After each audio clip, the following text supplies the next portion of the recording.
Hello, everyone. We are Group 82. For this semester, we did a Firebase emulation project. So data we chose is 2021 U.S. camping reservation data. We upload data to MongoDB. Here are a few example, few records of our collections. The attributes are historical reservation ID, region code, park, site type, use type, inventory type, total before tax, discount, total pay tax. The last four attributes, they are numeric fields. Other attributes, they are string type. So for this project, we upload our code to GitHub repo, and we will post a repo link below in our comment. So before walking through the implementation, we want to show you our code. The first code we want to show you is RESTful server, and I will pass to you. Okay, so my main contribution was implementing get and put function. So first, what I did was import PyMongo, which is a very important package for our whole project. And we use it to connect MongoDB database and Python.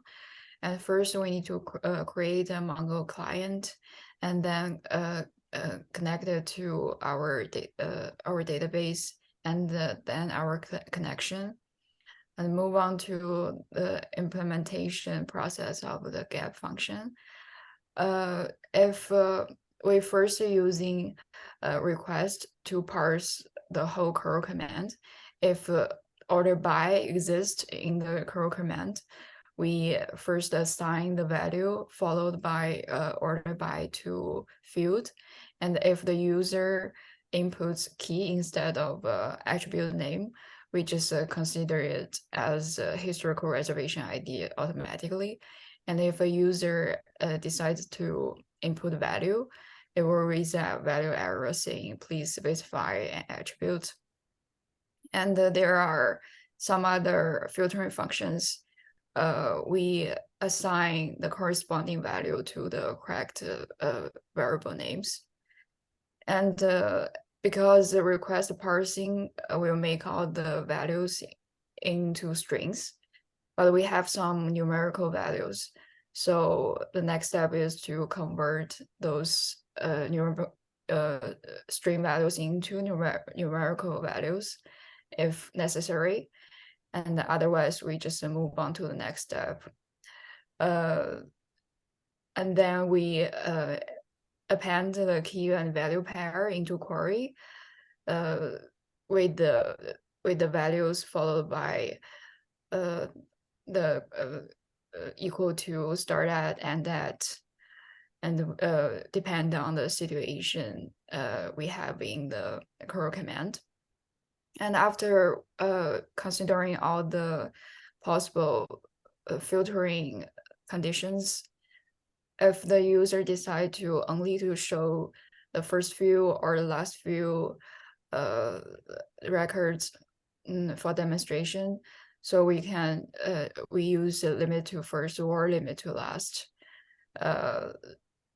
So we just use the query, the dictionary we just created to find the desired record, and to sort the whole desired records by an ascending order or descending order, and output the specified amount of records. And then if order by is not in the curl command, there is another situation, which is only to show the first few or the last few records. And then after filtering all the records, we can just return our expected output into a JSON object. Now we can move on to the put functions. There are basically two situations we need to consider. First one is insert a new record, which a historical reservation ID doesn't exist yet. So the first step is to randomly generate a unique historical reservation ID using UUID function, and then using insert one function to insert both the historical reservation ID and the values we specified in the curl command. And another situation is update an existing reservation. And in this case, the user needs to specify the unique historical reservation ID in order to overwrite the existing record. So we use replace one function in this case with the historical reservation ID as the key and the value specified as the value. If the upload or the insertion is successfully done, the desired output will be returned. Otherwise, a message saying upload field will be displayed. And then I'll hand over the rest to Huiqi. I have implemented the post, patch, and delete functions for our RESTful server. For creating a new reservation record, we can send a post request. We can also create a new attribute for a record or update an existing one by sending a post request with the corresponding data. Now, let me explain the first post method in detail. This method implements a RESTful API endpoint for creating new documents in a specified collection. The endpoint can be accessed through a post request to the URL path / collection name, where collection name is a URL encoded parameter that specifies the name of the collection. The function post new order handles the post request by first decoding the collection name parameter and getting the collection object from the MongoDB database. It then retrieves the data from the request body, which can be either in JSON format or form data format. And then the function checks if the historical reservation ID key is present in the data. If the key is missing, the function will return a JSON response with the missing ID in the request body message. If the historical reservation ID already exists in the collection, the function will return a JSON response with an error message indicating that the ID already exists. And if the historical reservation ID is valid and does not exist in the collection, the function inserts the data as a new document in the collection using the MongoDB insert one method. If the insertion is successful, the function will retrieve the newly created document from the collection using the MongoDB find one method and returns a JSON response with the new document, including the newly created _ID field, which is a unique identifier generated by MongoDB. Next, we have the patch method. It can be used to update the attributes of an existing reservation record. If the attribute doesn't exist, it will be inserted. Last, we have the delete method. It allows us to delete an entire reservation record by its reservation ID, or we can delete a specific attribute of a record. And the rest of the code follows similar logic, but it uses different rules and methods. That's my part. The last part of code we want to show you is the web app code we have. For this project, we developed two web apps. The first web app is a real-time MongoDB app. So the purpose of this app is to show users the real-time MongoDB data in a website table format. So the code here, the first step is still to connect to create the app and then connect to the MongoDB. And the index function here is to tell the app which HTML template to look at. The modified data here, modified data function here is to, after we get the data from MongoDB, we will process it a little bit to make it easier for our HTML format to look at. For example, the _ID type is actually object ID type. We converted to a string. And for missing value, we put an empty string to it. Watch for changes here is to monitor MongoDB collection change. If there's any changes, a new collection will be gathered and sent to a socket will send it to our port. So the final connection function here is to connect all the parts together. So first we'll grab the initial data and use socket IO, send it to our port.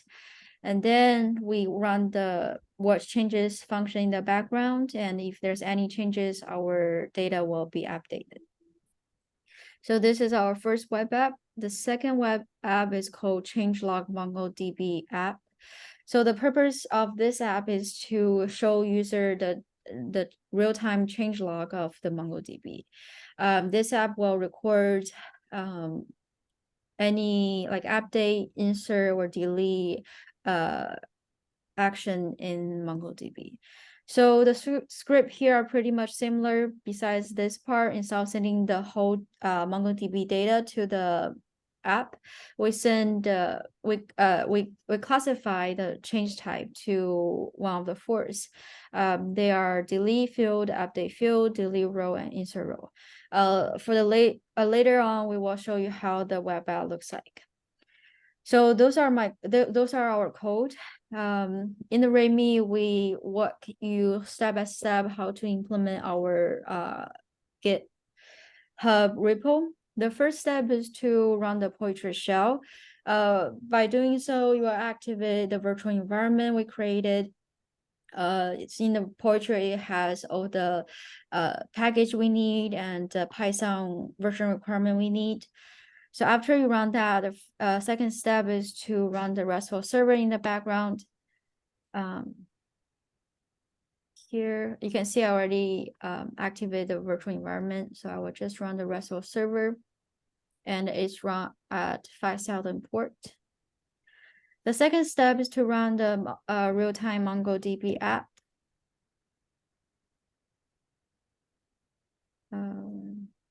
It's showing here. Because our data has more than 1 or 2 megabytes, it takes 1 or 2 seconds to load. Here are all the data we have in MongoDB as a table format. The next step is to run our changelog app.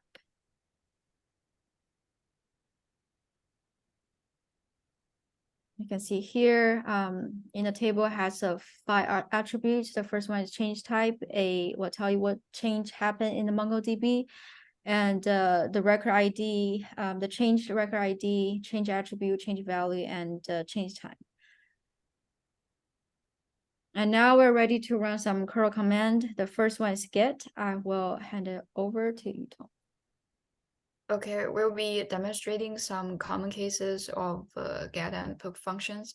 So first one, we are filtering the whole database by region code and return only the values of AK, which stand for Alaska. And we can see all the records with the region code AK are returned. And the second one, we will return only the first 3 records of reservations of account between 0 and 3 and 5. And we can see only the first 3 records are successfully displayed. And for the poke functions, the first situation is to insert a new record without historical reservation ID provided.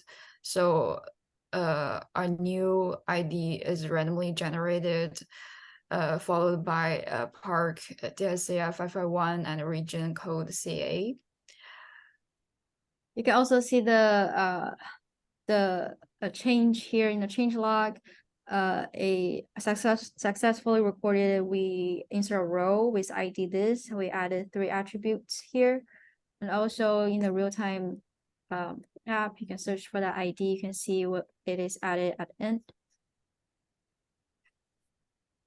Okay, to update the record we just created and overwrite its value, all its values to region code NY. So we can see the newly added record is now changed to only attribute region code with the value NY. And once again, I'll hand over the rest to Huiqi.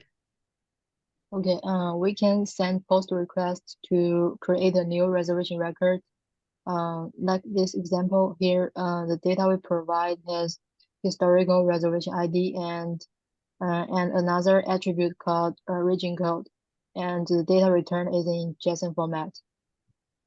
Again, you can looking at it, you can see that change here. I also say insert row here. This is the record we insert. And the real-time app will show the record we just insert. Okay, we can also use post to create a new attribute for a record. Like this one, we create discount and inventory type, these 2 new attributes for this record. And we can also use post to create a new value for an attribute. It also means updating. Here we change the discount value from 0 to 10. The next one is patch function. We can use patch to update the attributes. If the attribute doesn't exist, it will be inserted. In this example, we changed the inventory type from camping to activity pass, and we also add a new attribute called park. The next one is delete. We can delete an entire reservation record by its reservation ID. We can Also, see you that can in this see- example. Also, you can see the changes here. It's being deleted row, and the previous records, you can see it's being updated here.